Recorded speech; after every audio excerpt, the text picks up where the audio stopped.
விஜய் வீழ்த்துறாங்க அப்படின்னு விஜய வீழ்த்துறாருங்கிறது மட்டும் இல்ல, விஜய் மட்டும் சொல்லல. நீங்க இப்ப என்னுடைய படையண்ட மாவீர படம் வந்தது, உதயநிதி ஸ்டாலின் எத்தனை தேட்டர்ல தூக்க சொல்லி அந்த ரெட் ஜெயின்ட் நிறுவனம் வந்து உள்ளடி வேலை செஞ்சது. அப்ப உங்களுடைய நோக்கம் என்ன?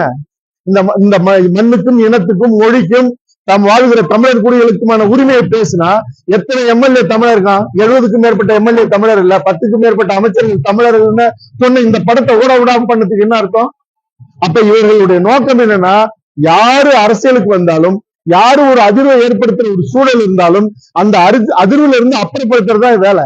அது மரியாதைக்குரிய தமிழ்நாடு முதலமைச்சர் மு.க. ஸ்டாலின் அவர்கள் நீண்ட நெடுங்காலமாக போராடிட்டு இருக்கிற எங்களுடைய துப்புரவு பணியாளர்களுக்கு அவர்கள் கேட்ட உரிமையை தராமல் அவர்களுடைய போராட்டங்களை எல்லாம் நசுக்கி கொச்சைப்படுத்தி அவமானப்படுத்தி இப்ப தேர்தல் வருதுங்கிறதுக்காக அவர்களை கூப்பிட்டு காலை உணவு திட்டம் அறிவிச்சிருக்கிறதுங்கிறது இது வந்து நேர்மையற்றது.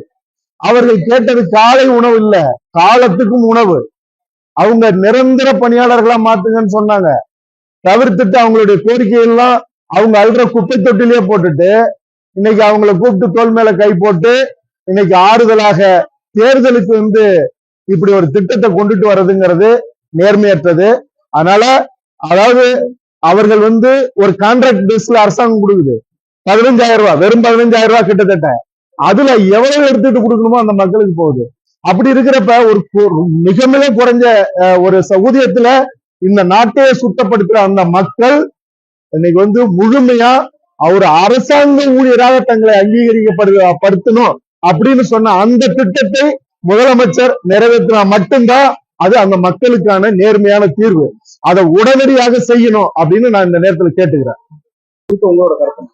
எஸ்ஐஆர் திட்டம்ங்கிறது அவசர கால நேர்மையற்ற திட்டமா தான் நான் பாக்குறேன். ஏன்னா நீங்க பீகார்ல அவர்கள் ஆட்சி, அவருடைய கூட்டணி ஆட்சி இருந்தது.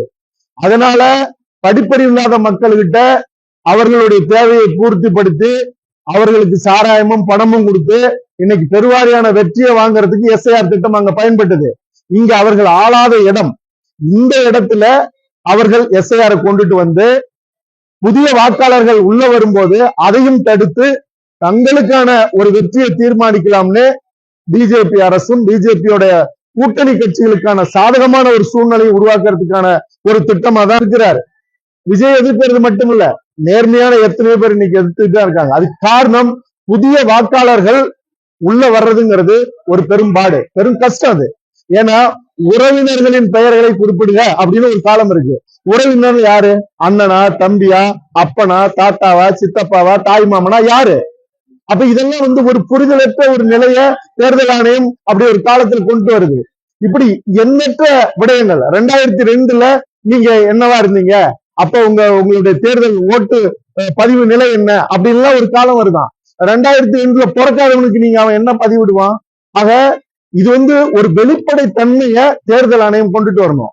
அதை நீதித்துறை கவனிக்கணும். அது நேர்மையான அரசியல்வாதிகள் அல்லது ஆட்சியாளர்கள் அதை நேர்மை கொண்டு எதிர்க்கணும். நீங்க தேர்தலை பக்கத்துல வச்சுட்டு கொண்டு வந்து திணிச்சு நீங்க ஆளுகின்ற இடத்துல உங்களுக்கு சாதகமாகவும் ஆளாத இடத்துல ஆளுவதற்கான வழியையும் நீங்க ஏற்படுத்துற இந்த திட்டம்ங்கிறது நீங்க இந்த தேர்தல் முடிஞ்சதுக்கு அப்புறம் நிதானமா வச்சு ஒரு பெருங்காலத்துக்கு அப்புறம் சரி செய்கிற திட்டம். அது இப்போதைக்கு தேவையில்லாத திட்டம். விஜய் அவர்கள் மட்டும் இல்ல, விஜய் இன்னைக்கு வந்து இந்த விடயத்துல நீங்க தமிழ்நாட்டு அரசியல் கட்சிகள் எதுவுமே ஒரு வேகம் எடுத்து இதை எதிர்க்கல. அதனால விஜய் அவர்கள் போராடுறாரு அப்படின்னா போராடிட்டோம், அதுக்கு இடம் கொடுங்க. அதை கூட தடுக்கிறதாவும் பந்தலை பிரிக்கிறதாவும் எல்லாம் சொல்றாங்க. அதனால யார் ஒருவர் தேர்தலுக்கு வந்தாலும் தேர்தல் களத்துல சந்திச்சு அவர்களை வீழ்த்தலாம். தேர்தல் வருவதற்கு முன்பாக வீழ்த்ததுங்கிறது அது அறமற்றது.